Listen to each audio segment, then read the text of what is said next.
Hello नमस्ते, कसे आहात सगळे? मस्त ना? आज आपण एक खूप महत्त्वाचा विषय घेणार का, म्हणजे मी बरेच तरुण मंडळीमध्ये बोलून त्यांना घरात असलेले सिनियर सिटीजनचा काय त्रास होतो किंवा ते काय कमी करायला पाहिजे म्हणजे त्यांना बरं वाटेल. कित्येक वेळा त्यांचं खूप प्रेम असते, त्यामुळे ते डायरेक्टली बोलू शकत नाहीयेत. म्हणून त्यांच्यातले शब्द मी आजी सगळे पुढे मांडतीये.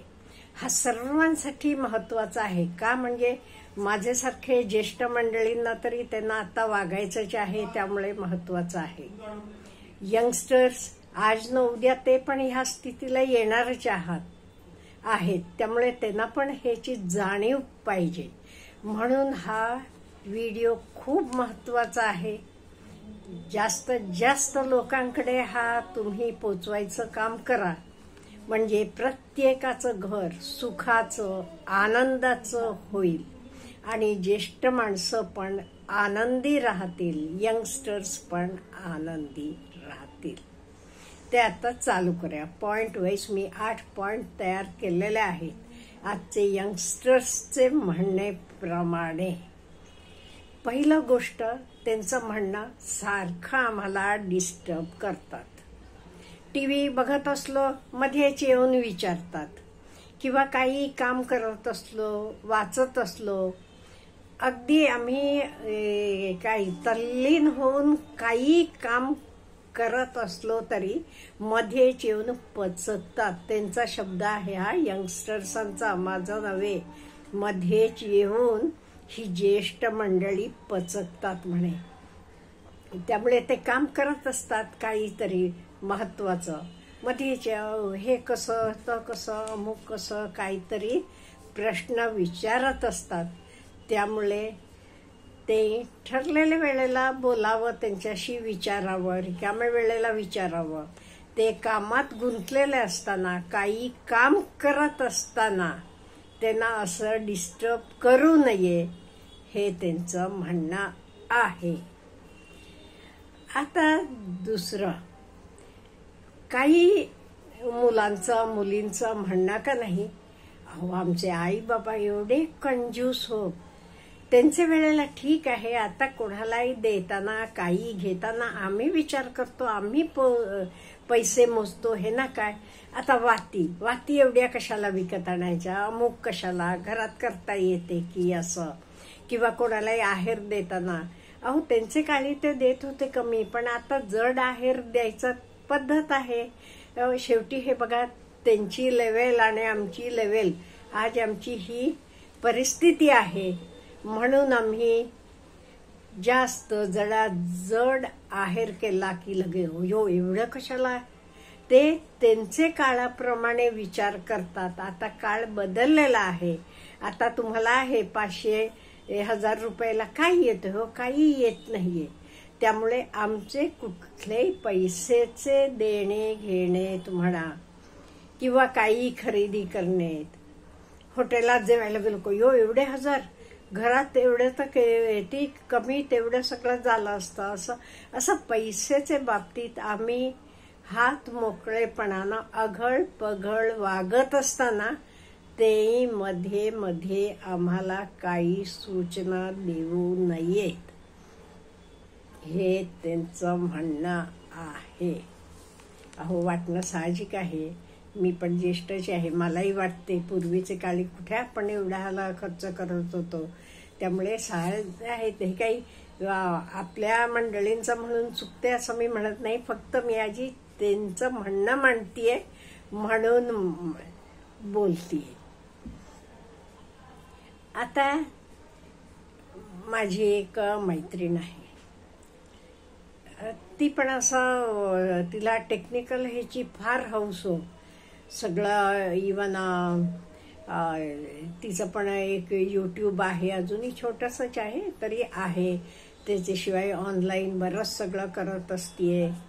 त्यामुळे सारखं मुलाला विचारायचं, हे कसं तर कसं, तो काही करत असताना तो म्हणतो माझं डोकं एका ठिकाणी असतं, हिला मध्येच तो म्हणतो तू मला मेसेज कर किंवा सगळे तुझे पॉइंट्स लिहून ठेव. एका वेळेला विचार तुला काय काय पाहिजे. सगळं मी सांगायला तुला शिकवायला तयार आहे, पण सारखं मी काम करत असताना मला डिस्टर्ब करू नकोस.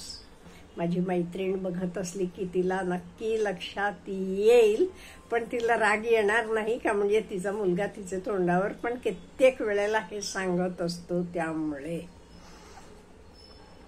त्यामुळे तुम्ही एक टाइम ठरवून ठेवा. तो अर्धा तास तुम्हाला काही नवीन शिकायचं आहे, शिका. उगीच कौतुकाचंच आहे, तुम्ही ह्या वयात सगळं शिकता, ऑनलाईन पेमेंट करता, ऑनलाईन मागवता सगळं. त्यामुळे पण तुम्ही एक टाइम, ते नाही जरा सवडीचे वेळेला रोजचा एक टाइम ठरवून ठेवा. ते वेळेला विचारत जावा. एक ते किंवा मेसेज करा, नाही ते लिहून ठेवा आणि त्यांचे वेळेला विचारत जावा. हे झालं. पुढचं, जरा मी पण सोडायला पाहिजे. हे बरेच सगळे यंगस्टर्सांचं म्हणणं. आमचे आई बाबा आमच्या वेळेला असं होतं, मी असं केलं होतं, मी तसं केलं होतं. प्रत्येकात मी मी मी. अहो, तुमचा काळ बदललेला आहे, आत्ताचा काळ वेगळा आहे. इवन त्यांचं म्हणणं आहे, हिरो हिरोईनना सुद्धा वय झाल्यावर आईचं, मावशीचं, काकूचं, काकांचं, आजोबांचं काम करावं लागते. त्यामुळे साईड रोल करावे लागतात त्यांना. मग तुम्ही काय, तुमचं पण आता साईड रोल आहे. त्यामुळे प्रत्येकात मी मी मी मी करत जाऊ नका. त्यामुळे मी पण सोडा. आणि बरेच लोकांचं म्हणणं आहे, ही वयस्क मंडळी, ज्येष्ठ मंडळी, सिनियर सिटीजन्स फार बडबड करतात. ते बडबड जरा कमी करायला पाहिजे. फार बडबडतात. फार बडबड केली की व्हॅल्यू नाही उरत. तुम्हाला काही विचारलं तरच तुम्ही सांगा, विचारल्याशिवाय सांगत बसू नका. पाहिजे ते तुम्ही भजनी मंडळाला जावा, यूट्यूब करा, काहीही करा. त्यांचं म्हणणं, तुम्ही रिकामे असतो, आम्ही बिझी असतो. तुम्ही त्यामुळे सारखं आम्हाला बडबड करून डिस्टर्ब करू नका. आता यंग जनरेशनला कशालाही तुम्ही फोर्स करू नका. अहो, तुमचे रिलेशन्स असतील, कुठेही तुमचे फ्रेंड्स असतील, नातलग असतील, कुठे फंक्शनला जायचं असेल, तू पण ये ग मुलाला, ते तू पण ये रे, असं त्यांना फोर्स करू नका. त्यांना बरं वाटलं की ते येतील, पण तुम्ही त्यांना फोर्स करून बिलकुल करू नका. किंवा तुमच्या घरी त्यांना न आवडणारे लोकांना सारखं बोलवून पार्ट्या बिरट्या करत बसू नका. का, म्हणजे काही ज्येष्ठ मंडळी दुसरं काही नाही, लोकाला नावं ठेवतात, असं ह्या मुलांचं म्हणणं आहे. लोकांकडे बघण्यापेक्षा स्वतःकडे बघा. त्यामुळे त्यांना जिथे आवडत नाही तिथे जाऊ नका. ते लोकांना तुमचे घरी बोलवू नका.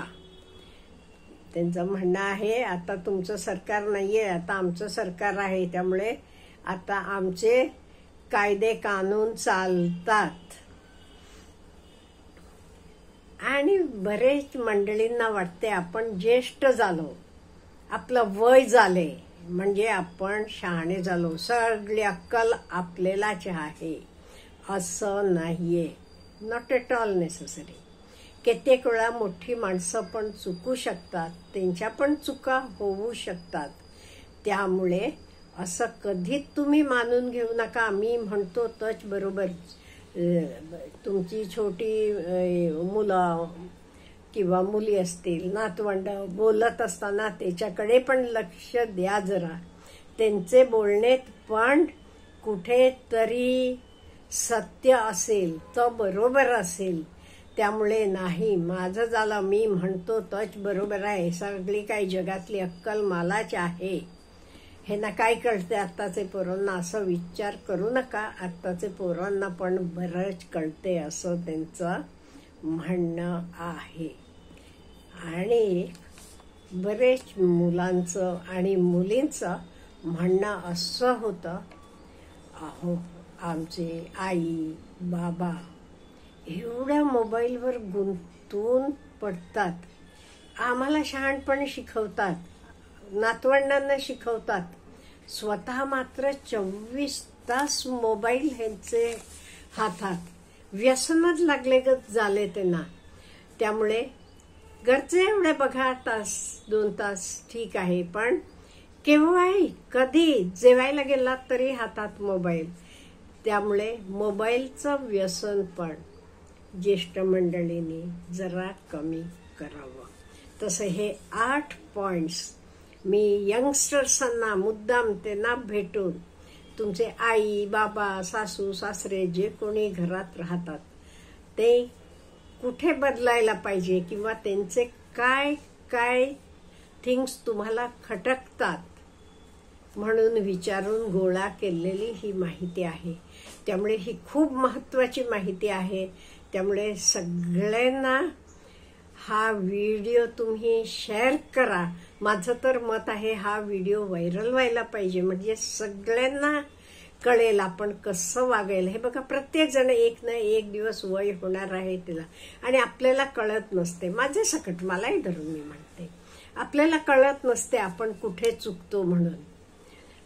आपण आपल्या बाबतीत केव्हाही वकील असतो, दुसऱ्यांचं बोलताना आपण जज असतो, आपण निर्णय देत असतो. आपलं मात्र नाही हे बरोबर आहे असं. पण दुसऱ्याच्या दृष्टिकोनातनं बघितलं की आपलंही कुठेतरी, आपण पण कुठेतरी कमी पडत असू, आणि तर आपण सुधारायची, नक्की नक्की सुधारायचा प्रयत्न करायलाच पाहिजे. आणि सगळे माझे ज्येष्ठ बंधू आणि भगिनींतर्फे मी हे सगळे यंगस्टर्सना जी प्रॉमिस करते, आम्ही बदलून दाखवणार तुम्हाला. बघा, आम्ही आदर्श आहोत. अच्छा, हॅव ए गुड डे.